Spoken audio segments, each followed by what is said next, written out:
listening to LOA Recon with the Good Vibe coach Jeanette Ma, where we dissect the ins and outs and the art and science of conscious creation, all intended to amp up your manifesting game.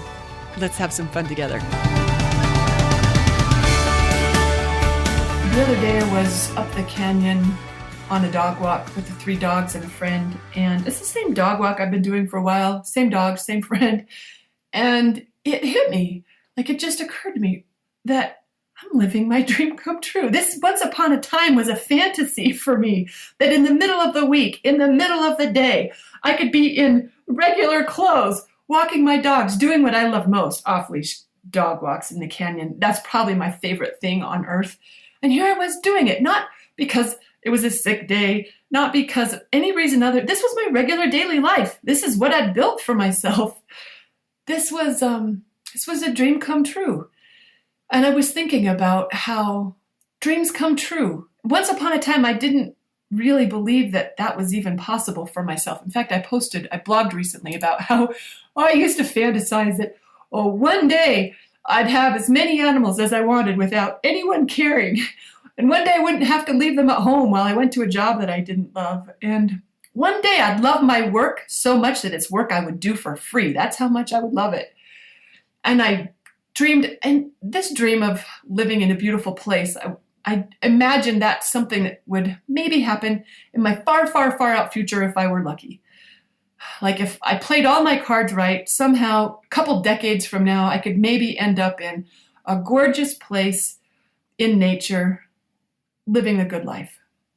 I didn't really believe that that's something that could happen for me now. And yet, here I am living it. And the way that happened was, I can't say it was by accident. This stuff isn't by accident. I'm a conscious creator. So we know there aren't any accidents in what we're experiencing. But when I had that someday dream about what my living situation could be, what my lifestyle could be, and yet it turned into today. And that didn't happen overnight. Not the first time that I recognized, wouldn't it be cool if I could live somewhere like, it's not like the next day, bam, there I was. It happened super gradually, but way, way, way longer than it needed to, because of my tendency, and I know I'm not the only one who does this, to put those big dreams into the far distant future. You know, those someday dreams.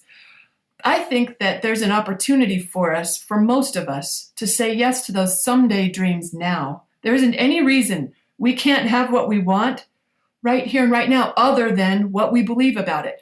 In fact, I was having a conversation with a friend the other day who he's looking for work right now. And I had asked him a question. He's not the kind of guy who entertains questions like this, so he didn't even answer me. But I'd asked him something like, what would you do if you could do anything? If you could do any job, what would it be? Because I know there are some people who say, it would be great if I never had to work again. You know what? People who never have to work again get bored really fast. I know this because I have clients who have manifested financial windfalls to where they never have to work again. And they get bored pretty quickly, even living in paradise. Yes, they get bored. They want to do something with their time. They want to make a contribution, or they want to enjoy life in a way that is more than just laying on the beach sipping cocktails. So anyway, I asked my friend that question, and he didn't answer. But he was thinking about it, I could tell, because a little while later, it might have even been the next day, he said to me, you know what? If I didn't have to work, you know what I would do?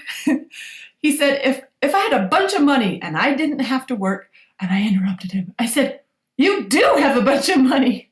You don't have to work. And he kind of waved me off, and he was like, nah, I mean, like if I was a millionaire. And I interrupted again. I said, you are a millionaire. I know, because I did his balance sheet for him a couple of years ago. He has money. And yet, and he rolled his eyes at me, and he's like, well, I guess if you count like the house and stuff. He was like dismissing his reality. He's dismissing the resources he had available to him to entertain this question that he thought was like sort of a fantasy, when the truth is that's his reality. He does have a bunch of money. He doesn't have to go to work again, but he's not willing to say yes to that. He wants that, or he thinks he wants it. I'm like, look, well, that's a different conversation. But I said, no one's ever really going to want to be happy. No one's going to want to do nothing. I said, yes, if you're exhausted and you're burned out, nothing is exactly what you do for a while. But eventually, when you recoup, when you're rejuvenated again, you're going to be inspired to something. And it's so easy to actually monetize those things you're doing for fun. It's like harder not to make money doing it than it is.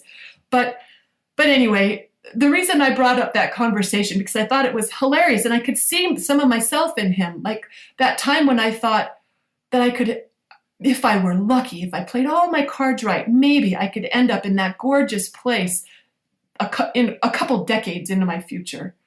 Why in the world wouldn't I say yes to that now for myself, especially knowing what I know, that I'm creating my reality and anything is possible, that I'm willing to put my attention on? Hello. But the way it happened for me was, it was actually kind of gradual. I wouldn't call it by mistake because it was deliberate, but I wasn't deliberately trying to make that big dream happen.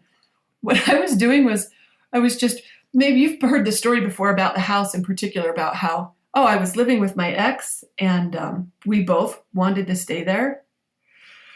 At least that's what he said. I think he really just wanted to stay living with me. He didn't really want that house, and he did sell it shortly out. It was up for sale within a year of my leaving. But at the time, he was arguing that he wanted the house, and I thought I should be able to stay because I had a lot of cats and dogs, and moving them was harder for us than it was for him, who had nothing.